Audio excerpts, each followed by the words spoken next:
WCCO. Yes, friends, be alert for the final edition of the Bedtime News, presented by the Sealy Mattress Company. Ah, that hurts. Yes, that is right. Nice reading, Ed. This is the final edition of the Bedtime News, and I'm only sorry I don't have the words to properly thank all of you folks who have written in expressing your sorrow. I'll miss the program, but enough's enough. I don't mind the 6-day work week, and I don't mind the 12 hours on that 6th day.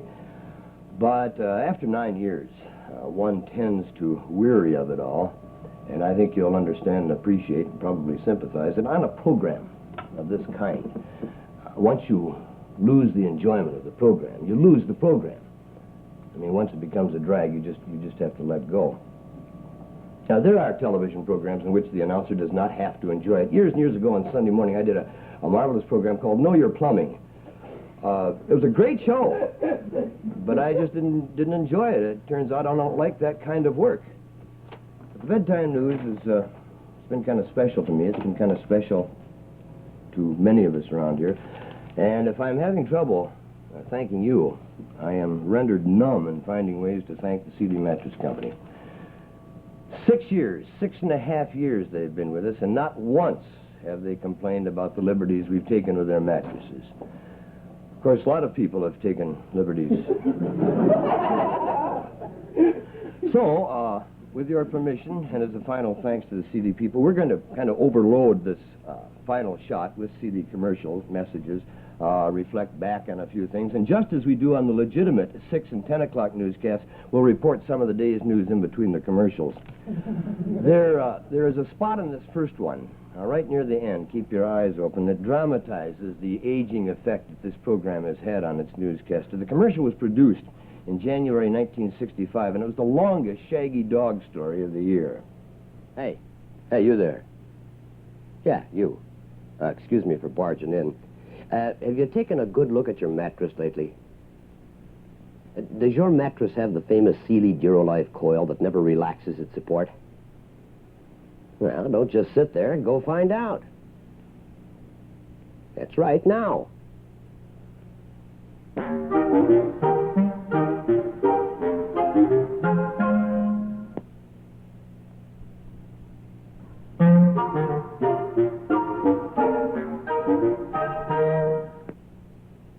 Okay, does your mattress have all the stretch-out room you need? Come on, Buster, up and at 'em.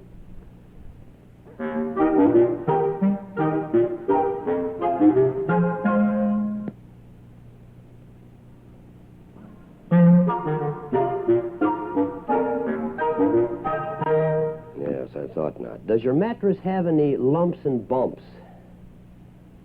Come on, pal, let's check those lumps and bumps.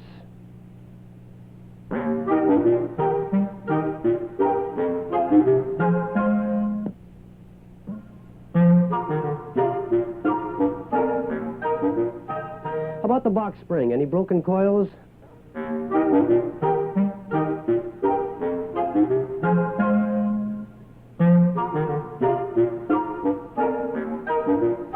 Is the box spring firm and sag-free?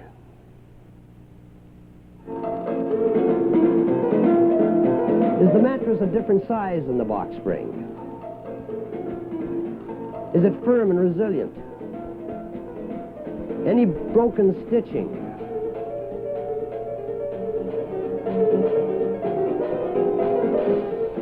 Then, sir, you need a Sealy Posturepedic mattress, the mattress that promises no morning backache, the mattress that allows you to arise refreshed and relaxed, the mattress that... Sir? Young man? Well, with your mattress, you're better off sleeping in a chair. We did that just before last bar mitzvah.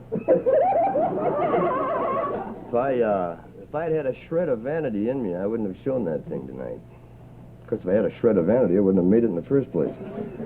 Originally, going back for just a little bit of history, if I may continue to eulogize this program in a rather immodest fashion, if you don't mind, the program was devised as an entertainment to be sent via Weatherbird satellite to our fighting men overseas, who, according to the Defense Department, became so limp with laughter their fighting strength was impaired. So after 2 programs, it was withdrawn from overseas and it was replaced by a half-hour program featuring a tap dancing review, an Arizona bird caller, and Mel Jass reading unexpurgated selections of verse from Mousie's back room.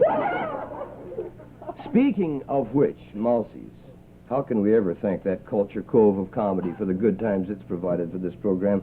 Its colorful language, its amusing discussions, and its many, many festivals and events depicting some of the revered features of our wonderful Minnesota culture, like groin kicking.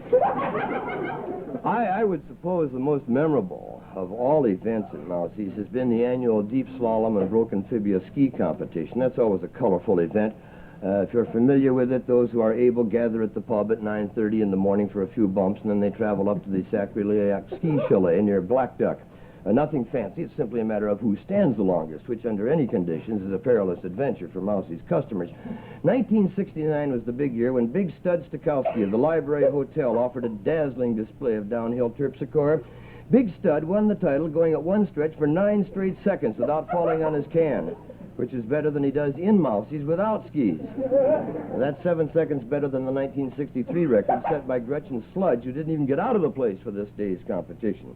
Well, Big Stud won a bronze-coated fifth of Mousie's own, and since it retails for $1.25, that turned out to be a good deal for Stud. Shortly after the Sealy Company assumed sponsorship and court costs for this program, that would have been in November of 1964, the company launched a public relations program by which it would introduce various of its personnel to the public. Foremost of those were two hotshot salesmen named Hank McKnight and Frank O'Day, who, shortly after their fifth appearance on the program, were booked in Hastings District Court on public obscenity charges. My favorite Hank and Frank effort was a one-time shot because the CD special Sealy was offering ran out after Hank and Frank had promoted it once. So keep in mind as you watch now, there is no 3-sheet special. Say, friends, the Sealy Company is about to make you the offer of the century. Right. Go ahead, tell them. Tell them what? Tell them about the Sealy 3 free sheet offer. What's Sealy 3 free sheet offer? The Sealy 3 free sheets you get when you buy whatever it is you buy to get the 3 Sealy free sheets with. What do I want with 3 Sealy free sheets? Not you, you dumbbell, the people watching.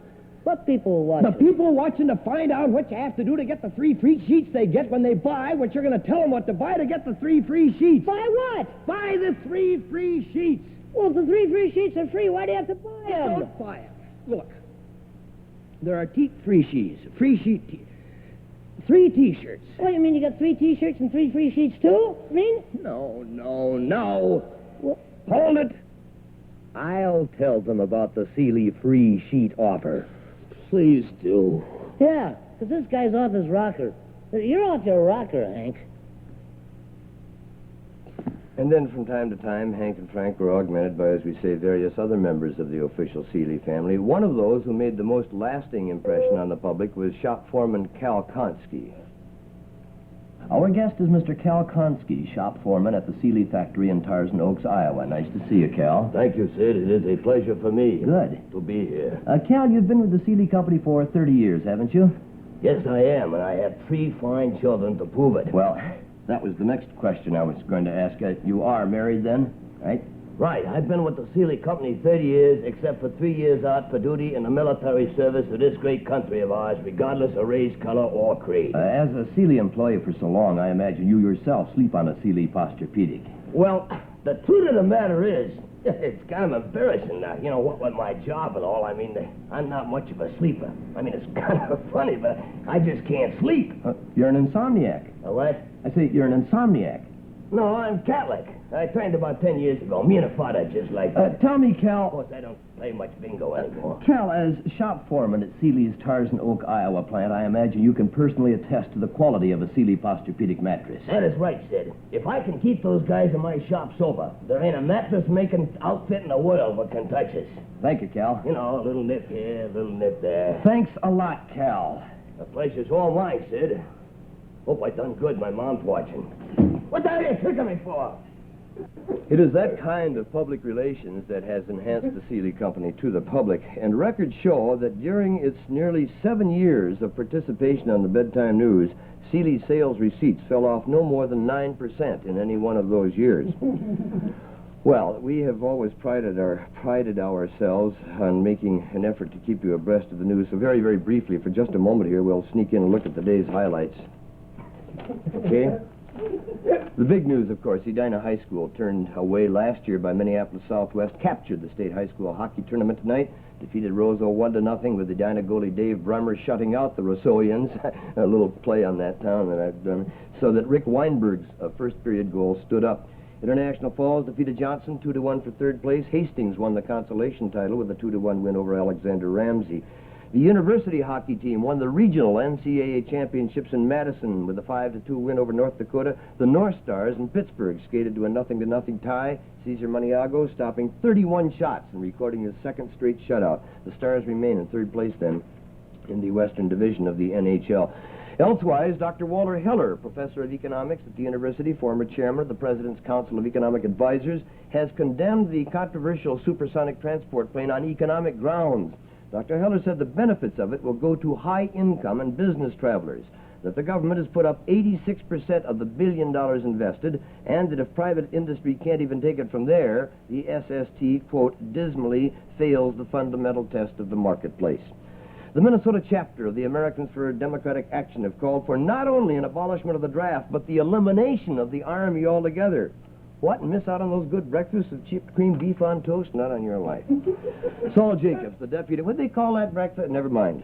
Saul Jacobs, the deputy director of building inspections in Minneapolis, says the city has a terrible shortage of housing for elderly people who exist on small pension checks. We had a rather humorous Freudian slip on the UPI wire tonight. Let's hope it's a typographical error. The White House says President and Mrs. Nixon will announce the engagement of their daughter, Tricia, on Tuesday. Her engagement to Edward Finch Cox, according to UPI, a law student at Harvard. Let's make that law student, shall we? Word from Saigon tonight is that the main portion of the South Vietnamese operation in Laos will end in about 2 weeks. ARVN officers say they think they've accomplished much of their objective there in disrupting enemy supply lines and destroying munitions and supplies. We have virtually no reports of battle action today, but there are hints that the Laotian incursion is about to end altogether. That is, the South Vietnamese troops pulling behind the border into South Vietnam within 2 weeks. The Senate Majority Leader, Mike Mansfield, says he has been told that Soviet troops have withdrawn from the missile sites along the Suez Canal, leaving only Egyptian troops there. The politician has been an essential element to this kind of program, and we are particularly indebted to our local politicos, not only for playing along with the game as good sports that they are, but for providing us with the kind of material, the kind of matter that is peculiar to this kind of program.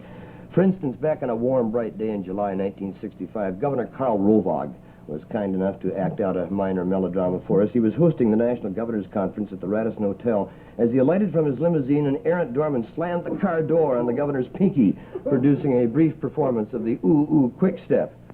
So, that was fun. That was back in 1965, and in the intervening 6 years, we have been indebted to Mayor Stenvig for his occasional appearances. I think 6 years is definitely too long. Mm-hmm. We've enjoyed watching Mayor McCarty's contribution to proper city council decorum. And I didn't hear you raise your voice. And now, our hope would be that in the years to come, Governor Anderson will provide our newscasts with the same intelligibility and splendid syntax as did his predecessor. Yes, I think you can say that I'm going to give being able to define and suggest and superintend, and when it becomes even more obvious than it is now, is because I am convinced that until we get 6, 7, 8, 9, 10, that was not the input that I would like to make, is to make a strong emphasis, because I believe that when some of the recommendations that I would be making, if they're not already going to be the... Which seems to be an accurate appraisal, I think. Let's take just a moment here to bring you up to date on the day's sports. So while we reported the state hockey tournament of the North Stars, they won. You have that. Well, the Twins. That's one thing we're going to miss, reporting the Twins' activities this summer, both of them. They were defeated today in Orlando, Florida by the Tokyo Giants 6-3. The big blow was a home run in the third inning off Jim Perry by Isao Shibata, whose fly ball drove in the tie-breaking run in the ninth. Rod Carew made his debut today with a triple for the Twins' first run. The winning pitcher, Katsuya Sugawara, who shut out the Twins in the seventh and eighth innings. The Giants Tokyo Giants completed 3 double plays, one from Yoki Namura to Isao Kalushi Shibao to Basuki, another run from Isao Okamura to Koshi Ikadawa, and the third from Okaya Kamaza to Ralph Omashima. So much for our national pastime. We have other scores in the National Hockey League for you. Chicago won the Western Division title, to no one's surprise, defeating Montreal 4-1. Phil Esposito scoring his 61st goal. Philadelphia 3, Toronto 2, Boston 6, Vancouver 3. St. Louis shut out Buffalo 9-0. In its effort to reach the public through the Bedtime News, there have been times when the Seeley Company has actually stepped out and grabbed the public. And the customer's testimonial has been an integral part of the company's promotion. We were first introduced to this gentleman back in 1968. A privilege to have with us in our studios Mr. Your name, sir? You have it written right down there in the paper. Yes, Mr. Harry Gillespie, is that right? Why not? Mr. Gillespie, I understand you've been sleeping on a Seeley Posturepedic for 7 years. Well, I have to get up to go to the... I didn't mean 7 straight years. Why don't you say it to me then? Mr. Gillespie, how did you happen to choose a Seeley Posturepedic? I got a deal through a friend. I see. Do you like it? No, it's a real dog. Your Seeley's a dog? No, the friend I got the deal on the thing through. A real bomb. She has real dirty teeth. I don't think she ever... Do you enjoy sleeping on a Seeley Posturepedic, sir? Most exciting thing that's ever happened to me. What do you like most about it? It's good to sleep on. Thank you, Mr. Harry Gillespie. Especially when you're hungover. Thank you, Mr. Gillespie. Well, don't go all to pieces, pal. And Harry Gillespie, we have to take his word for it, has been a satisfied Seeley customer ever since. We must not neglect mention of tonight's featured Seeley dealers, who on this evening are Bergstrom's Furniture and Appliance in Buffalo, Minnesota. Thank you, Ray. Anderson Furniture in Northfield. Borg and Powers in downtown St. Paul. And J.C. Penney's 5 stores in Minneapolis, Brookdale, Albert Lee, Rochester, St. Cloud. Okay, we're really running late here. Let's give you the weather. Wasn't this a lovely day today? The first day this year when spring has finally had a chance to reveal its inspiring decor. When those winter mounds of snow and ice and slag and glop have run out their time, and one can almost reach out and touch the fragrance and the fresh, pristine beauty that abounds everywhere. And, of course, the beauteous budding and blooming that is a part of the revival of spring means so much more to us in Minnesota, who've endured 4 months of a never-changing winter picture. Really, I ask you, what is more incomparably comforting than the renaissance of spring in Minnesota? Unless it's the frolicsome and devil-may-care nonchalance of summer, with its adventuresome air of recklessness, and when good form is the measurement of good living. And listen, we may just be into summer before we are ready for it. The Weather Bureau tells us there is a 50% chance of rain in the Twin Cities tonight, and they've beaten the odds already because I understand, Ed Carey, did you tell me there's a thunder shower outside? An 80% probability tomorrow and tomorrow night. So if it's raining tonight with the Weather Bureau's 50% chance of rain, think what we're going to get tomorrow when it's 80%.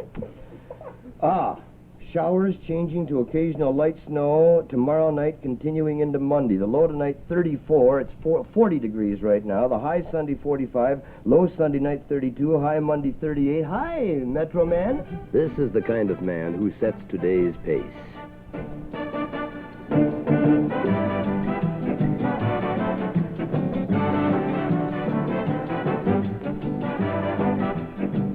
He keeps a quick metropolitan pace, covers the Twin Cities area, goes with the times, wherever the excitement is.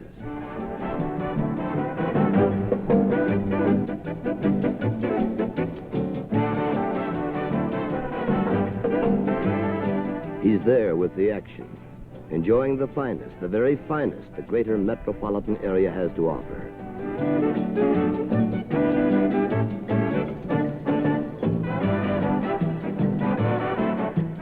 His mattress, Seeley, of course. Firm, comfortable, leading the others with a new feature, coil-on-coil construction that helps you sleep better, sleep sounder than ever before. No firmer, no better mattress for relaxing from this brisk metropolitan pace. Seeley, the big metropolitan mattress. We mention Peter Jablonski, who was the producer and prime actor in that little melodrama. So that's it. Many of you have warned us. They say you're going to miss that Saturday show, and certainly that's true. The work hasn't been all that difficult. It's just been long, you know, rounding up the props, getting them into the studio. We did enjoy the casual camaraderie of the Saturday editorial conferences, looking after technical problems such as properly tinting the color film, helping the studio audience in. And of course, none of this would have been possible without the help of our colleagues, all of whom had other assignments, but of course went out of their way to help. Like Ralph John Fritz would kill himself to give us a good sports story. He's a lousy actor. Lance Finberg, whose film editing skill was a picture of farcical frenzy, and we can't say enough for the patience and tolerance of our director, Alan Moorman, who is a creative orgy in himself. Really, seriously, without Alan and Lance, there would have been no programs. As I look around to our floor directors, Rick Hilly and Ed Kinkle, for their occasionally imaginative sets and general all-around obstructiveness, foremost, my employers here at WCCO, I don't think I have to elaborate on their forbearance. And again, our thanks to all of you, and, well, I just better stop here now before I get carried away. Wait. Steve Grossman, I knew you weren't going to rehearse that close, Alan Moorman, because you were right up your sleeve. We took up a collection. Everybody that works here, all your friends in the cities. Knock it off, Steve. And we got you a present. Call the morals. Fellas, come here, fellas. Oh, Bobby Ryder. Get them long-haired commie pickle faggots out What is this? This is bought by the people that donated everything. No kidding. Bobby Ryder. We felt this was the least we could do. Aren't you guys The boys good? at Mousy thought after 9 years of plugs, you deserve something. Aren't you good? I knew it'd come time when you'd let your hair down, Bob. All the days. Boy, Fox. Okay, Rellin, how the heck are we going to get out of this now? I think this will be the quickest way. Okay, give me the theme. All right.